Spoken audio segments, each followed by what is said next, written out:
자, 오늘 하나님 말씀은요. 마태복음 5장 7절의 말씀입니다. 마태복음 5장 7절 말씀. 우리 한 절이니까요. 한 목소리로 각자의 자리에서 읽어 보도록 하겠습니다. 시작. 긍휼히 여기는 자는 복이 있나니 그들이 긍휼히 여김을 받을 것임이요. 아멘.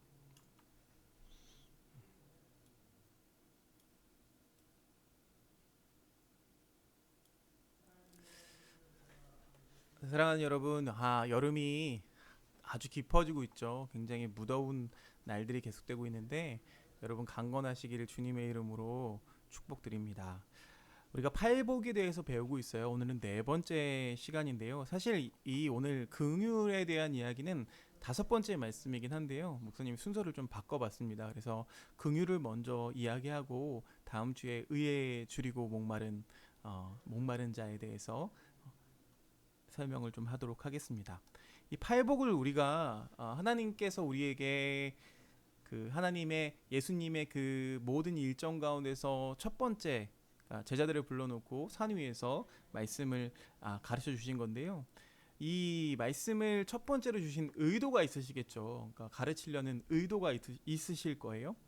그러니까 이게 무슨 의도가 있었을까? 그러니까 하나님의 축복을 받는 자, 그러니까 세상의 축복이 아니라 하나님의 복을 받는 자들이 어떤 특징을 가지고 있느냐라는 것을 알리고 싶었던 것들이 첫 번째였을 거고요.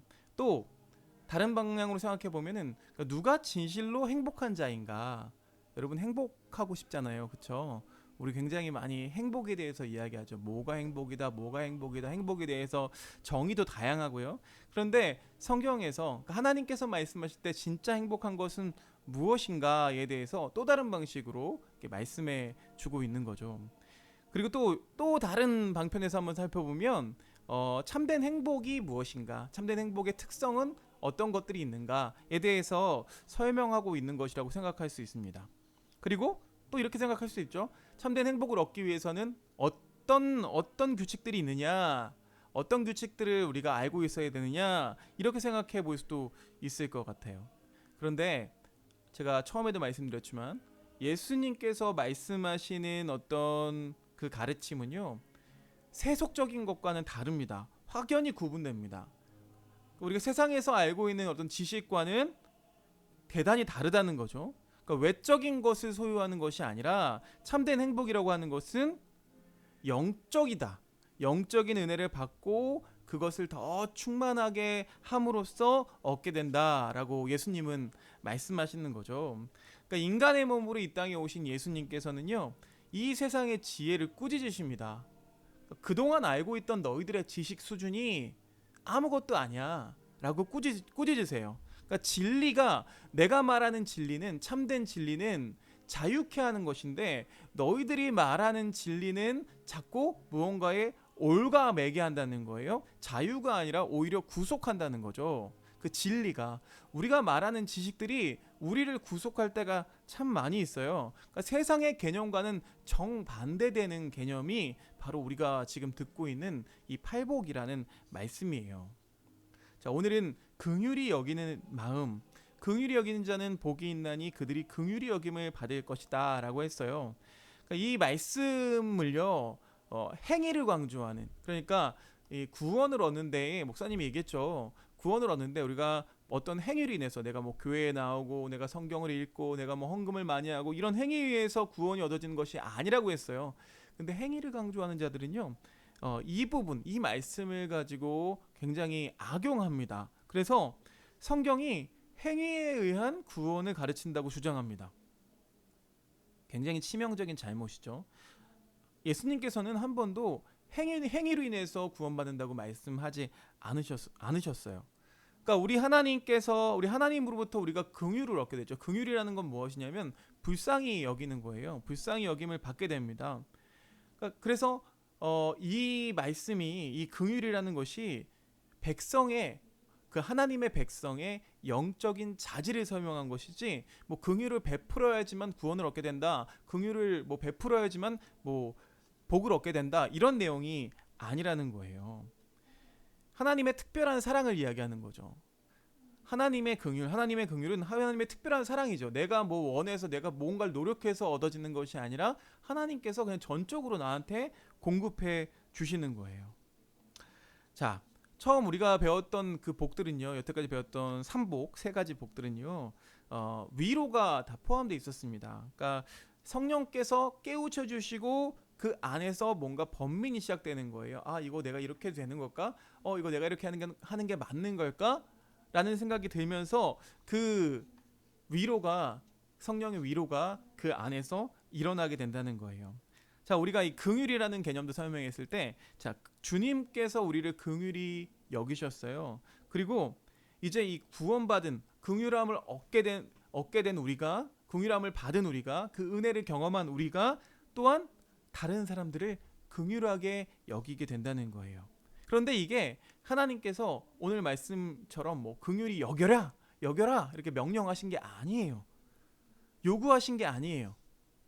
내가 은혜를 받으니까, 내가 구원의 은혜를 경험하니까 자연스럽게 긍휼히 여겨지게 된다는 거예요. 다른 사람들을. 하나님의 놀라운 은혜를 받게 되니까요, 다른 사람들한테 관대하게 행동할 수 있게 된다는 거예요. 자, 그러면 긍휼의 특성에 대해서 한번 정의를 해보도록 할게요. 하나님께서 우리에게 주신 긍휼한 마음은요, 영혼을 불쌍히 여기는 마음입니다. 영혼을 불쌍히 여기는 마음이에요. 어떤 사람이 비참한 상태에 있으면요, 그것을 보고 우리가 불쌍히 여기고 그것을 도와주려고, 구원하려고 하는 거예요. 하는 그런 마음이에요. 긍휼히 여기는 마음은 또 자신의 비참한 상태를 알게 되어서 그것을 슬퍼한다는 의미도 됩니다. 그러니까 긍휼히 여기는 마음은 나뿐만 아니라 나와 또 이웃, 내 옆에 있는 사람, 내 주변에 있는 사람, 또 내가 전혀 모르는 사람, 그들의 비참한 상태를 알게 되어서 그것 때문에 슬퍼하고 손을 내밀 수 있는 그런 마음이 긍휼히 여기는 마음이에요. 그러니까 전 인류의 비참한 상태를 애석하게 여기고, 여러분 지금 코로나 때문에 전 세상이 많이 힘들어하고 있죠. 그런데 뭐 지구 반대편에서 들리는 뭐 이런 이야기들, 뭐 몇 명이 죽었다, 코로나 백신도 없어서 정말 병원에 들어갈 병상도 없어서 그래서 그냥 집에서 죽어가고, 또 뭐 많은 시체들을 이렇게 그냥 거리에서 태우거나 이런 모습들을 보면서 우리 마음에 뭐 저릿저릿한 마음들이 드는 거죠. 아, 저걸 어떻게 하지?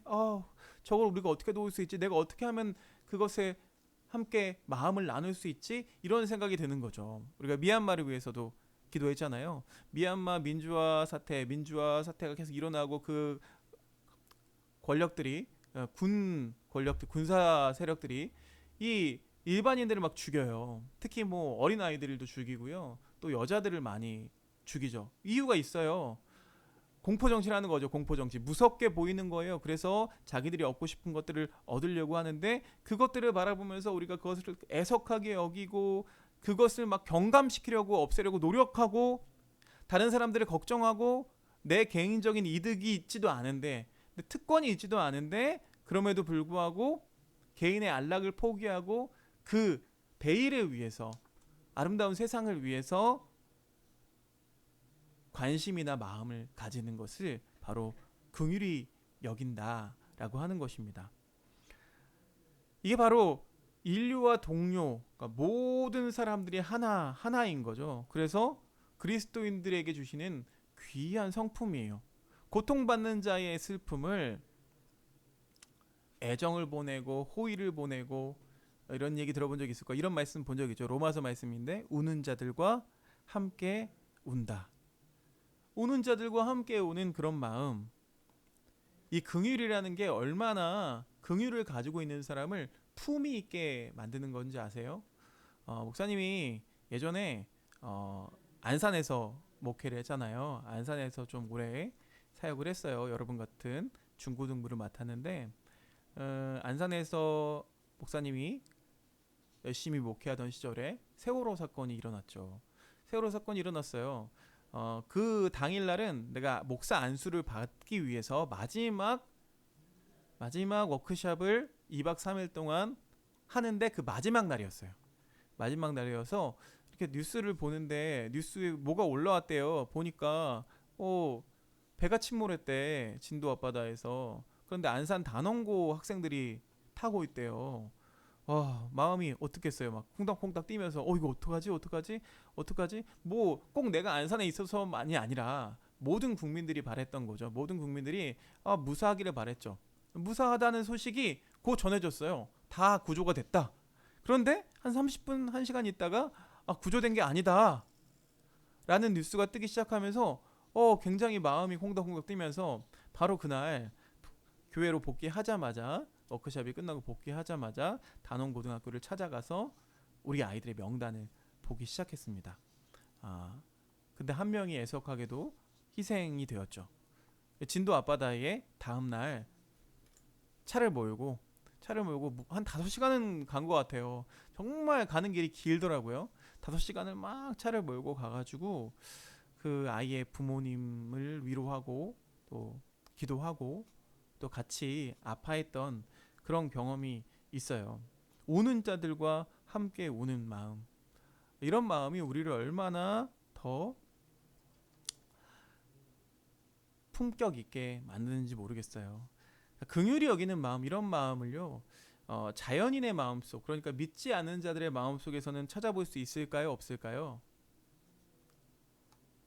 그리스도를 믿지 않는 사람에게도 때때로는 많은 친절한 마음과 또 그런 성품과 고난에 대한 동정심과 잘못을 범했던 자들을 용서하는 이런 모습들을 찾아볼 수 있습니다. 그런데 그것과 오늘 이야기하는 이 긍휼히 여기는 마음과는 철저하게 구분된다는 거죠. 우리 모두에게는 이렇게 긍휼히 여기는 마음, 같이 아파하는 마음들이 있긴 하지만 본능적인 것과는 구분된다는 거예요. 아까도 얘기했죠. 자연적인 것과는 다른 겁니다. 자연적으로 뭐 친절히 대하고 그냥 그 마음을 함께 나누는 거, 이것과는 비교할 수가 없는 거예요. 하나님께서 인정하시는 불쌍히 여기는 마음은요, 성령의 열매입니다. 성령의 열매. 그러니까 긍휼히 여긴다는 것은 내가 긍휼히 여김을 받았기 때문에 나도 역시 누가 시키지 않았는데 긍휼히 여기는 그런 마음이에요. 자, 이게 누구와 닮았느냐? 누구의 성품과 닮았느냐? 예수 그리스도의 성품과 닮았다는 거죠. 예수님께서 긍휼히 여기셨어요. 우는 자와 함께 우셨고 또 어리석은 자들의 소행을 참아내셨죠. 그러니까 예수님께서 우리 안에 계시다면 우리가 불완전하다 할지라도, 내가 조금 부족하다 할지라도 틀림없이 이런 똑같은 기질이 드러나게 돼 있다는 거예요. 예수님이 내 안에 있다는 증거라고요. 그러니까 이게 세상 사람들이 말하는 어떤 불쌍히 여기는 마음 그 이상이라는 거죠. 우리에게는 긍휼을 느끼는 것 이상의 어떤 것이 우리에게 일어납니다. 그러니까 품격 있는 것들이 일어나요. 그게 무엇이냐면 행동하는 거죠. 행동하는 원리입니다. 마음으로 움직이게 할 뿐 아니라 손으로 움직이게 합니다. 그래서 궁핍한 자를 돕게 하죠. 아프리카에는 이런 말이 있어요. 우분투라는 말이 있습니다. 우분투. 내가 있기에, 네가 있기에 내가 있다. 우리가 있다. 라는 뜻이에요. 그러니까 아프리카 사람들은요, 이 우분투의 철학에 의해서 굉장히 객이나 아니면은 이렇게 나그네나 이런 사람들을 섬기고 도와주는 일들을 합니다. 왜 그러냐면요, 이 사람들한테는 그 우분투의 마음이 있기 때문이에요. 저 사람이 있기 때문에 나도 존재하는구나 라고 생각하기 때문입니다.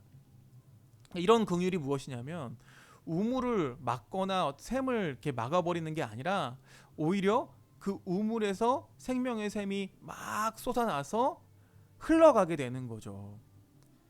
요한일서 3장 17절 말씀 보니까요, 누가 이 세상의 재물을 가지고 형제의 궁핍함을 보고도 도와줄 마음을 닫으면 하나님의 사랑이 어찌 그 속에 거하겠느냐라고 했어요. 그러니까 긍휼은요, 내 마음속에 널리 퍼져 있는 하나님에 대한 사랑의 열매로서 선한 일을 행하려고 노력하는 거죠. 드러나는 거예요. 행동으로, 열매로 드러난다는 거예요. 악인은 꾸고 갚지 않지만 의인은 은혜를 베풀고 주는도다. 시편에서 고백하는, 시편 기자가 고백하는 말씀인데요. 자, 성경에 보니까요, 아브라함이 그의 조카 롯에 의해서 손해를 입었어요. 그런데 이 롯의 구원을 위해서 노력하고요. 또 그 롯을 구원하기 위해서 온 안간힘을 다 합니다. 그러니까 아브라함에게 있는 긍휼이었죠. 요셉에게도 있습니다. 요셉은요, 그 형제들로 인해서 가혹하게 학대를 받았지만, 그렇지만 그 형제들을 아낌없이 용서해 주었습니다. 그것도 요셉의 마음에 있는 긍휼이었고요. 미리암이 모세를 적대했어요. 욕했어요. 오빠를 욕했는데 주님께서 문둥병으로 그 미리암을 치셨어요. 그렇지만 모세가 이렇게 기도합니다. 하나님이 원하건대 그를 고쳐주옵소서. 나를 욕했던 그 누이지만 그 누이를 위해서 기도했던 모세에게도 있는 긍휼이었고요. 자, 다윗 왕을 죽이려고 했던 사악한 사울이 다윗의 손에 붙여졌을 때 그의 대적의 목숨을 살려주도록 한 것도, 그러니까 다윗에게도, 다윗은 죽일 수 있는 기회가 많이 있었거든요, 사울을. 그런데 다윗은 그를 살려줍니다. 그것도 긍휼이었죠. 근데 이와 대조적인 것이 하나 있습니다. 성경에는 가룟 유다. 가룟 유다는요, 인자를 베풀이를 생각하지 않고 가난하고 궁핍한 자와 마음이 상한 자를 핍박하여 죽이려고 했다라고 성경은 기록하고 있습니다. 자, 여러분, 우리에게는 이런 긍휼의 마음이 있어야 합니다.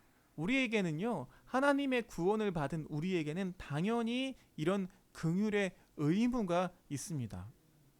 이 긍휼이 세상의 어떤 불쌍히 여기는 마음과 다르다는 것이 무엇이냐면, 결정적인 것이 무엇이냐면, 세상의 긍휼은요, 육체에 있지만 뭔가 당장 해결해야 될 것들에 관심을 가지지만, 우리의 긍휼은, 예수님이 말씀하시는 긍휼은요, 인간의 육체뿐만 아니라 영혼에게까지 관심을 갖습니다. 영원한 것, 일시적인 궁핍함, 어떤 불쌍히 여기는 마음, 그런 도와주려는 그런 것들이 아니라 영원을 소중히 여기는 마음, 그 사람의 영혼을 소중히 여기는 마음이라는 거예요. 그래서 이 긍휼히 여기는 마음을 갖게 되면은 그에게는 상급이 있죠. 그러니까 뭐 이 상급을 얻기 위해서 긍휼히 여겨라 이렇게 얘기하신 것도 아니에요. 그냥 우리가 예수님이 주시는 마음, 그 예수님이 내 안에 있어서 사람들을 불쌍히 여기고 긍휼히 여기고 그들에게 손 내밀면은요, 어떠한 일들이 있느냐, 그들이 긍휼히 여김을 받게 될 것이다라고 성경은 기록하고 있습니다. 긍휼히 여김을 받게 될 것이다. 첫 번째로 내적인 은혜가 있는 거죠. 이 행동들을 통해서, 이 마음들을 통해서 어때요? 여러분, 동정과 자비를 베품으로 개인적인 만족을 얻는 게 아니라, 이기적으로 개인적인 만족을 얻는 게 아니라 그 만족과는 비교가 되지 않는, 그러니까 빈곤한 자를 불쌍히 여기는 자는 복이 있다. 그러니까 세상이 말하는 어떤 기부나 이런 것을 떠나서 하나님의 마음을 나눔으로써 느껴지는 더 큰 마음들이 분명히 존재하더라는 거예요. 또 둘째로 무엇이 있냐, 그의 동료로부터 긍휼히 여김을 받는다라는 거예요. 동료로부터, 내 주변 사람들로부터 긍휼히 여김을 받는다. 여러분, 이거 목사님 경험이 있는 것 같아요. 뭐 딱히 목사님이 뭐 좋은 인생을 살았다 이런 건 아니고요. 그래도 되게 마음이 유한 사람인 것 같긴 하다라는 생각이 들어요. 물론 상처도 많고 부족함도 많지만, 중학교 때 중학교 친구, 좋은 친구를 만났어요. 이 친구는 매일매일 기도해요. 그러니까 순간순간 기도해요. 친구들이 잘못하거나 친구들이 욕하면은요, 그 친구를 위해서 기도하는 친구를 만났어요. 짝꿍을 만났어요. 그러니까 저 같이 예수님을 믿으니까 나도 그게 따라가게 되더라고요. 그래서 그 친구와 함께 기도했어요. 그랬더니 이제 우리 때는 뭐 왕따 이런 거 없고 일진도 없고 했지만, 그래도 조금 이렇게 노는 친구들, 이렇게 후원을 받아가면서, 친구들이 후원을 받아가면서 그런 살게 하는 친구들 있잖아요. 그런 친구들 있잖아요. 그렇죠? 그런 친구들을 길에서 만났는데, 한 친구가 이렇게 얘기해 주는 거예요. 저에 대해서. 아, 쟤는 착하니까 건드리지 마, 이렇게 얘기해 주는 거예요. 그때는 착하면 안 건드렸어. 그때 제가 긍휼을 경험했잖아요. 아, 저 친구가 나를 긍휼히 여기는구나 라는 생각이 들었어요. 아무튼 내가 사람들을 긍휼히 여기고 긍휼한 마음으로 기도하니까 나에게도 긍휼이 돌아오더라는 거예요. 세 번째로는요, 하나님으로부터 긍휼을 얻는 거죠. 이게 정말 중요하죠. 하나님으로부터 긍휼의 여김을 받게 되는 거예요. 자비하신 주님께서 주님의 자비하심을 나타내는 거죠. 그러니까 긍휼을 행하지 않는 자에게는 긍휼 없는 심판이 있겠다라고 성경이 이야기해요. 한 가지 이야기를 말씀드리고 말씀을 마치려고 합니다. 옛날에 어떤 권사님이 계셨어요. 권사님은 예수님을 오래 믿었죠. 오래 믿었는데 열심히 뭐 봉사도 하고 기도도 하고 전도도 하고 이랬어요. 그런데 이분이, 이거는 뭐 진짜 팩트가 아니라 약간 픽션입니다. 만들어낸 이야기예요. 이분이 돌아가셔서 이제 예수님을 만나게 되신 거예요. 예수님을 만나게 되셨는데 이제 과거의 행적들, 살아온 행적들을 싹 보는 거죠. 근데 이분한테 그렇게 이야기하는 거예요. 그래.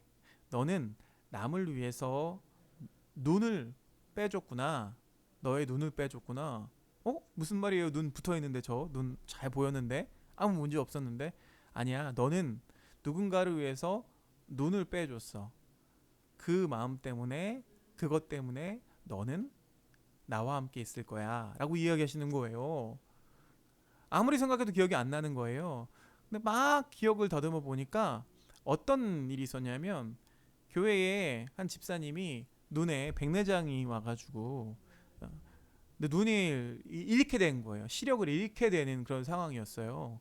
그래서 이 권사님이 다른 어떤 때보다 너무나 그 마음이 안타깝고 그 마음이 너무나 긍휼히 여기는 마음이 생겨서 이 집사님을 위해서 너무 기도를 오랫동안 열심히 한 거예요. 그래서 물론 그분이 낫거나 그런 역사가 일어나지는 않았어요. 그런데도 그 기도 때문에 예수님은 남을 위해서 네가 눈을 빼줬구나 라고 말씀하셨다는 거죠. 긍휼의 여김을 받게 된 거죠. 예수님의 긍휼의 여김을 받게 된 거예요. 여러분, 바라기는 우리에게 긍휼히 여기는 마음이 있었으면 좋겠습니다. 여러분에게 이런 마음이 있었으면 좋겠어요.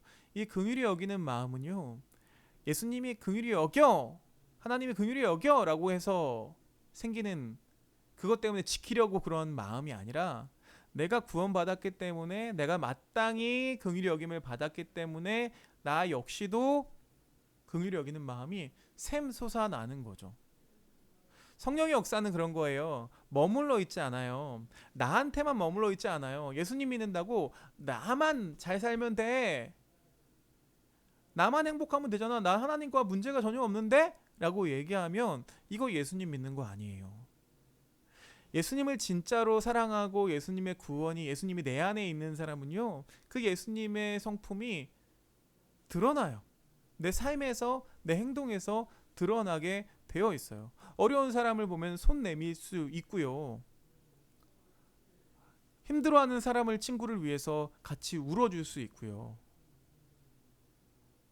이런 것들이 드러나게 되어 있다는 거예요. 여러분, 긍휼히 여기는 마음, 이 마음이 우리에게 있었으면 좋겠습니다.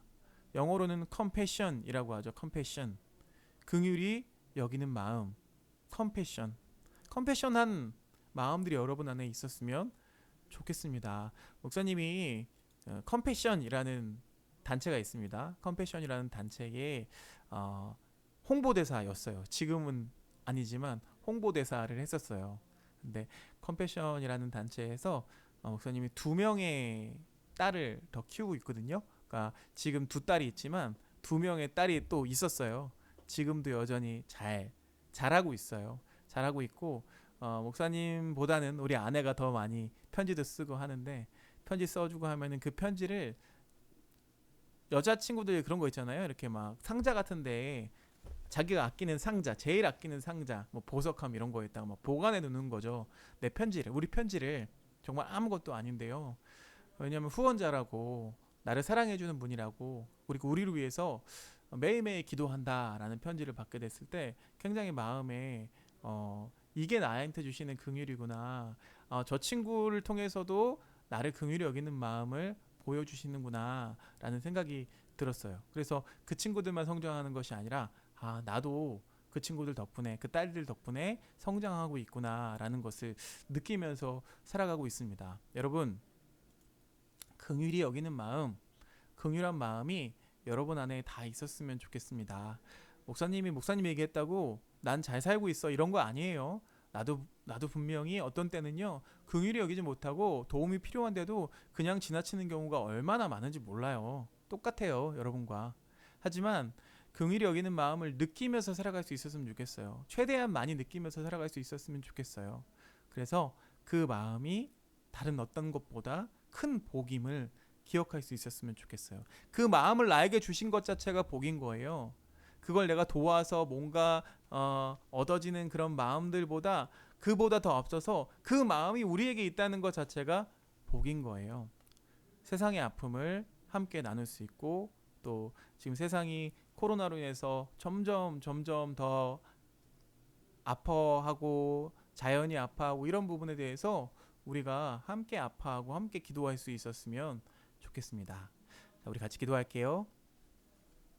예수님 감사합니다. 오늘도 살아계신 하나님의 말씀을 통해서 우리가 다시 한번 예수님을 내 안으로 모십니다. 예수님 우리 안에 계셔서 예수님의 그 긍휼한 마음을 우리에게 보여주시고 우리가 그것을 행하게 하시고 또 우리가 그 마음을 느끼게 해주셔서 하나님 세상을 살아갈 때에 세상 사람들은 돕는 것으로 만족을 느끼지만 그것을 넘어서 영혼의 구원을 바라보며 그들을 위해서 함께 울고 그들을 위해서 긍휼한 마음을 함께 나눌 수 있는 우리 친구들 다 될 수 있도록 주님 이끌어 주시고 함께해 주시옵소서. 우분투 그들이 있기에 내가 있다라는 것을 잊지 말고 함께 공존하며 살아갈 수 있는 우리 모두가 될 수 있도록 주님 이끌어 주시옵소서. 예수 그리스도 이름으로 기도드렸사옵나이다. 아멘.